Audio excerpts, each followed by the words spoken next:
Yung berangkat yung travel.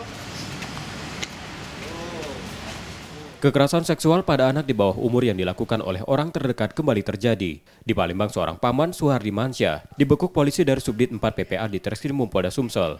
Setelah perbuatannya pada keponakannya yang berusia 14 tahun terbongkar keluarga dan melapor ke polisi.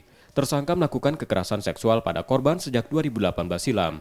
Tersangka sering menemui korban di rumahnya dan mengajak korban ke minimarket untuk membujuknya. Tersangka juga memaksa korban untuk menyembunyikan hal itu dari keluarga. Namun pesan WhatsApp antara korban dan tersangka dibaca orang tua korban. Jadi modusnya dia akan dijanjikan jajan di Indomaret. Setelah itu namanya anak-anak. Nah, setelah dicabul, setelah disetubuhi, dia dibawa ke Indomaret. Dia dijajani. Ataupun sebaliknya, dia jajani dulu, nanti setelah jajan nanti baru melakukan cabulan, minimal pencabulan. Hubungan pelaku dan korban?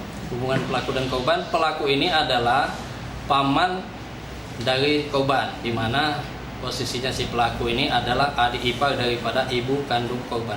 Kejadian sudah mulai dilakukan oleh pelaku sejak anak di kelas 5 SD, yaitu tahun 2018 sampai saat ini. Atas perbuatannya itu, tersangka terancam hukuman 15 tahun penjara yang kini ditahan di Polda Sumsel. Reski Oktora, Muklas Diferensial, Kompas TV, Palembang, Sumatera Selatan.